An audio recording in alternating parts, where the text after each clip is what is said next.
Okay, well, good evening, everyone, and welcome once again to Amateur Astronomers Incorporated, also known as AAI, for our weekly Fridays at Home presentations. Now, AAI makes its home at William Miller Sperry Observatory on the campus of Union County College in Cranford, New Jersey. And since the observatory is closed at this time, we continue to hold our weekly presentations online and on Facebook. And you can also follow AAI both on our Facebook page at Amateur Astronomers Incorporated and on Instagram at amateur.astronomers.inc. Now, if you're interested in joining AAI, you can go to our website, which is www.asterism.org, and click on Join AAI. Our presenter this evening is AAI member Max Watsky. Now, Max is a high school student. He's been a member for a few years now, and he's also our communications intern. He's given several presentations to AAI and the public in the past few years. And the title of his presentation this evening is The Great Debate, Do Other Galaxies Exist? And with that, Max, you can begin. Thank you.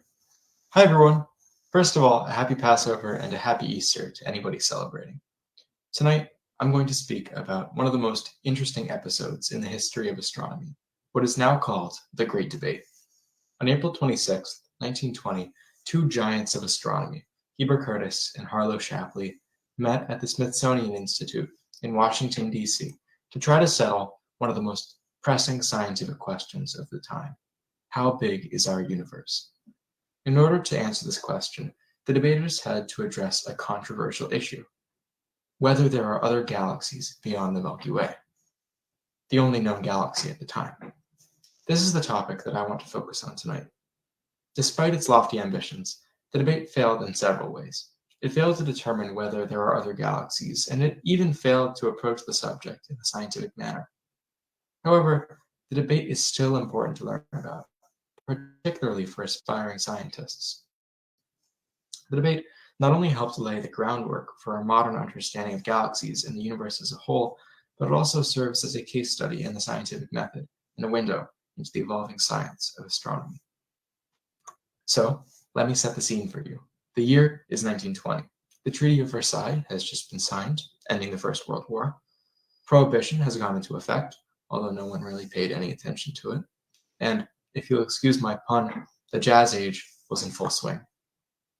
And just as America was rapidly evolving at this time, American society, so was the field of astronomy.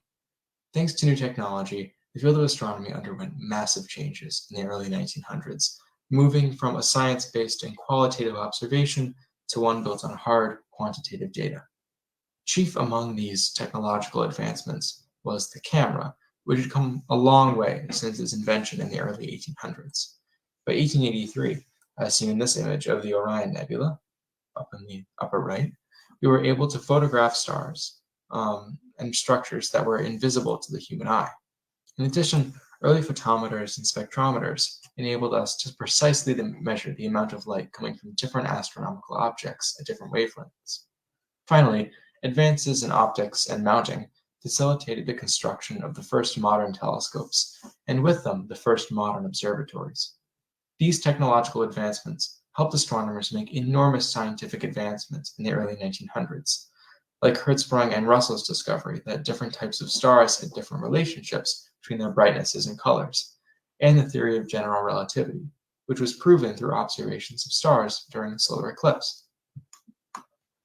Thanks to this new capacity for advanced astronomical observation, we were on the verge of a breakthrough in solving one of humanity's oldest philosophical questions: what is our place in the universe? The ancient Greeks were the first ones to apply science to this question, precisely measuring the shape and size of the Earth with ingenious techniques. The next big breakthrough came in the mid-1500s, when the Danish mathematician and astronomer Nicholas Copernicus determined that the Earth and the other planets orbited the Sun. Finally, in the 1800s, astronomers used the technique of parallax to calculate the distance to nearby stars for the first time, helping to determine that their properties were similar to those of our Sun. So, by 1920, we knew that we lived on a spherical planet which orbits the Sun, one of many stars. Together, all the stars in the night sky, along with other structures made of gas and dust, called nebulae, formed a great disk-like structure known as the Milky Way galaxy, which constituted the entirety of the universe. However, new discoveries about a peculiar type of astronomical object threatened to upend this order entirely. These peculiar objects were known as spiral nebulae, and although we'd known about them for hundreds of years, we weren't able to study them in depth until the early 1900s. While on the surface, these nebulae appeared quite similar to other kinds of nebulae in our galaxy, composed of gas and dust. Upon closer inspection, they also seemed to be made up of stars. The whole astronomical community caught spiral fever. It seemed like everyone was trying to come up with a theory to explain the existence of these strange objects. In general, these theories can be categorized into two camps. First, composing a slight majority, there were those who believed that the spiral nebulae were distinct galaxies, separate from the Milky Way. The nexus of this style of thought was Lick Observatory, managed by the University of California at Santa Cruz. On the other hand, the astronomers at Mount Wilson Observatory, another great California institution, held that the spiral nebulae were just like any other kind of nebula, part of the Milky Way galaxy. Between these two observatories, these two modes of thought, there was intense rivalry and division. It was in this tense climate that George Ellery Hale, an elder statesman of astronomy, the chairman of the National Academy of Science, called representatives from both camps to sort out their differences at the Smithsonian Institute. So, two men got on the same train from California to Washington, D.C. for a debate. First, in the red corner, Heber Curtis, an experienced professor, lecturer, and research astronomer based at Lick Observatory, who believed that spiral nebulae were distinct galaxies. Sorry, hold on one second. Curtis was something of an old guard scientist, highly conservative and skeptical of new discoveries. A man with a reserved demeanor, he was remembered by one of his PhD students as a small, quiet man with a remarkable sneeze. On the other hand, in the blue quarter was Harlow Shapley, an astronomer from Mount Wilson Observatory, who believed that spiral nebulae were part of the Milky Way. In many ways, he was Curtis's opposite. Where Curtis was old, traditional, and conservative, Shapley was young, ambitious, and progressive, both in astronomical technique and in politics. Perhaps this is what predisposed him to adopt his somewhat contrarian view of the spiral nebulae. Shapley's ultimate goal was to direct the observatory at Harvard University, and his ulterior motive for participating in the debate was to impress the representatives from Harvard who would be in the audience. So, the two astronomers got off the train and headed to the Smithsonian. Despite the name, it wasn't a true debate. Slide decks and speeches in hand, they each gave a 45-minute presentation to the audience, in a format kind of similar to the talk I'm presenting tonight, actually. The transcript came out to 17,000 words, which would normally take 3 hours to read through. Clearly, much was added in after the fact. Nonetheless, this transcript is the best tool we have to understand Curtis and Shapley's arguments, and it's the source I'll be drawing on as I explain them. Curtis was up first, defending his view that spiral nebulae were distinct galaxies. He produced 3 key pieces of evidence to support his point. The first piece of evidence that Curtis cited had to do with the prevalence of nova in these spiral nebulae, which were studied extensively by the astronomer George Ritchie in the year 1917. Novas are astronomical events that occur when white dwarfs in binary systems exchange matter, suddenly increasing in brightness by orders of magnitude. On the top right here is some of the work done by Ritchie on the spiral nebulae NGC 4321. On the left and in the right, we can see arrows pointing to nova, seemingly new stars that had appeared, but that didn't appear in the other picture. So in this first picture, we have a nova right here, and the second, a nova here. George Ritchie observed that novas were occurring just as frequently in spiral nebulae as they were in the entire rest of the Milky Way galaxy, indicating that these structures had just as many stars as the Milky Way, and thus must be separate galaxies entirely. The second piece of evidence that Curtis cited related to the spectra of spiral nebulae.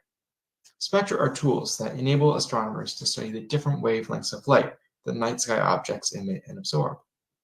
Different objects made up of different materials have distinct spectra with different overall shapes. On the bottom right is a spectrum of spiral nebulae 1068, taken by the astronomer Edward Fath in 1909. The wavelength of light is on the x-axis, and the intensity of light is measured in width on the y-axis. We see that the spectrum is largely flat, devoid of any identifying features. Therefore, Curtis argued, spiral nebulae are made up of many different kinds of stars and nebulae, whose spectra all average to create this kind of plateau. Finally, Curtis supported his argument by discussing the distribution of spiral nebulae in the night sky, drawing on the work of the astronomer Sanford. Sanford, upon charting out the celestial coordinates of these nebulae in 1917, found that they were scattered randomly throughout the sky, not concentrated in the plane of the Milky Way, like stars or other kinds of nebulae. Therefore, Curtis argued, these spiral nebulae were entirely separate from the Milky Way galaxy. After Curtis made his arguments, Shapley had a chance to rebut. Shapley's main piece of evidence in favor of the position that the spiral nebulae were part of our galaxy was the work of Adrian van Manen, a Dutch-American astronomer. Van Manen had imaged the spiral nebulae Messier 101, now known as the Pinwheel Galaxy, several times over the course of the prior decade.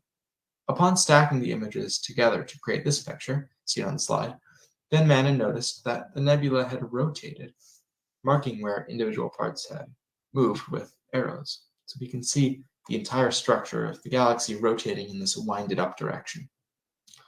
If this spiral nebula was indeed its own galaxy, tens of thousands of light years in diameter, to rotate this quickly would be to violate the speed of light. Therefore, Shapley argued, the nebula must instead be part of our galaxy. This is a sound line of reasoning. The only problem was that the rotation that Van Manen had observed wasn't real. M101's rotation speed is nowhere near fast enough to be visible on the timescale of a mere few years. I guess with the kinds of qualitative observations that Van Manen was taking, it's easy to let our biases get in the way and allow our brains to see what they want to see. Curtis's second and final piece of evidence was the light curve of Messier 31, now known as the Andromeda Galaxy, taken by the astronomer Reynolds in 1913. Reynolds' photometric measurements showed that M31 was much brighter at the central core, seen in the center part of the image, than in the outer reaches. At the time, so brightness is measured on the y-axis and distance along the galaxy is on the x-axis. At the time, the bright core of our own Milky Way was not well known, and it was assumed that the distribution of stars in any galaxy would be uniform throughout. Therefore, Shapley argued, Messier 31 did not resemble our galaxy, and was instead a singular bright star, surrounded by lanes of dust. A shaky argument at best, built on an entirely false premise. So, with both men having made their arguments, the night's discussion ended, and everyone went home. If you're curious about what happened to our debaters afterwards, Shapley got the job at Harvard Observatory and eventually got his face on the cover of Time magazine for his work there. Curtis, on the other hand, would go on to construct and direct several major observatories of his own. On the topic of Curtis, the audience was won over by his reasoning that spiral nebulae are galaxies in their own right, and eventually he was proven right. However, I don't think it's fair to consider him a winner. Both men relied on qualitative, openly interpretable evidence to support their arguments, and although Curtis's interpretation had been correct, he failed to conclusively settle the issue through hard data. However, it didn't take long for this definitive solution to come along. In 1925, the up-and-coming astronomer Edwin Hubble objectively determined that spiral nebulae were in fact galaxies by measuring the distances to them. He was able to accomplish this through the use of a cosmic yardstick of sorts, a special kind of star known as a Cepheid variable. Cepheids are like any other variable star, which means that their brightnesses change over time. Here on the left, we have data from the TESS telescope measuring the light curve of the Cepheid variable Paulownis. On the x-axis is time, measured over the course of a few weeks. On the y-axis is the perceived brightness of that star. We can see that over time, the brightness rises and falls in regular intervals. In the case of Kappa Pavonis, it takes about 9 days between each peak. That distance of time, 9 days, is called the period of the Cepheid variable. However, Cepheid variables have one key fact that set them apart from other variable stars. In 1912, one of the first women astronomers, Henrietta Swan-Leavitt, discovered that there was a direct correlation between the absolute brightnesses of these Cepheid variables, that is, how bright they are at the source, and the amount of time it took for them to pulsate their period. That data is shown here in this graph. On the x-axis, we have the period of the Cepheid variables measured in days, and on the y-axis is the absolute brightness of these stars, how bright they are at the source. And we can see the brighter Cepheid variable is at the source, the longer the period. So Leavitt concluded that the brighter the Cepheid was at the source, the longer it takes to pulsate. This discovery was extremely useful, because if you know how bright an object is at its source, and you're able to observe how much of that light is actually able to reach you here as an observer on Earth, you would be able to determine the distance to that object. So Hubble decided to apply Leavitt's work to the study of spiral nebulae by measuring the pulsation periods and brightnesses of Cepheid variables in several spirals. What he discovered was downright revolutionary. Here we see Hubble's data for Messier 31, the Andromeda Galaxy. The periods of the Cepheid stars in M31 are extremely long. We see them measured here in this.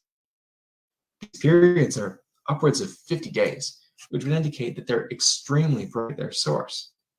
However, when Hubble went to measure how bright the stars appeared, he found them to look extremely dim. They had magnitudes of 18 or 19, thousands of times less bright than the stars which we see each night with the naked eye. The only possible explanation was that M31 and the stars in it were extremely, extremely far away, much further away than the extent of the Milky Way.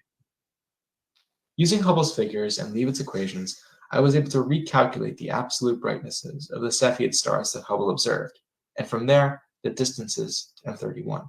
My average number came extremely close to Hubble's calculations and the modern estimate at 1.8 million light-years. For comparison, the Milky Way is now understood to only be 50,000 light-years from center to edge. Overnight, Hubble had helped grow the universe by 50 times.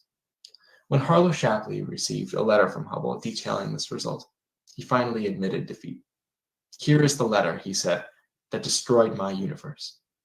With Hubble's revolution, with this reborn universe, would come an entirely new era of galactic astronomy. But that's a story for another Friday night. Thank you so much for listening to me tonight.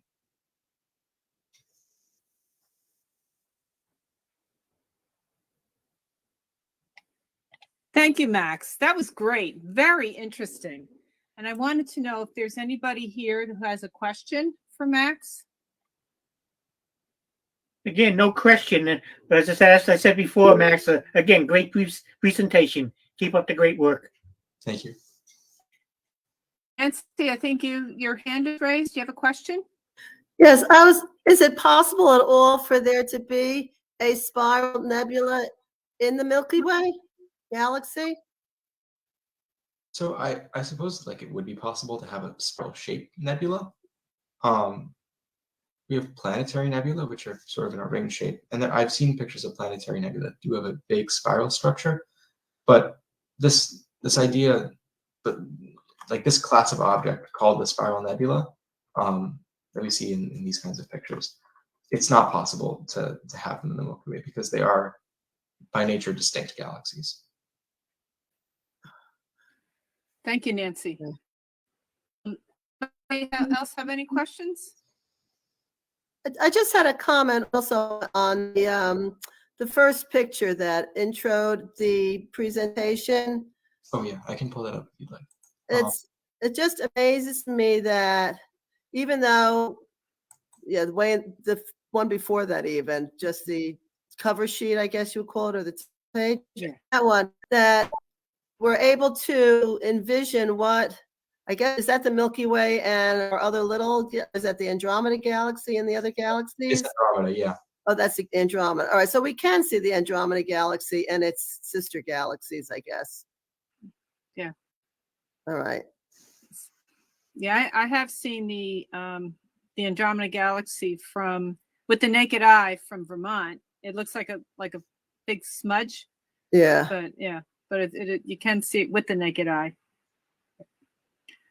Okay, if there's no more questions, Max, I want again thank you very much. Very interesting, and I just want to remind everybody you can join us every Friday night at 8 p.m. online or on Facebook. And next week will be our monthly meeting. That's April 22nd, which will be in person in the Roy Smith Theater on the campus of Union County College. Our guest speaker is Tarane F. Takara. I hope I pronounced her name correctly. The title of her presentation is Unveiling the Origins of Fast Radio Bursts. And please note that will begin at 8 p.m., followed by our business meeting. So if you're going to come in person or join us online, please make sure you are there by 8 p.m. because she needs to start speaking at 8 p.m. She had a bit of a conflict and she asked if she could present first before our business meeting. And just as a reminder, if you'd like to join AAI, you can go to our website, which is www.asterism.org, and click on Join AAI. And with that, I want to thank everyone for joining us tonight, and we're wishing everyone clear skies.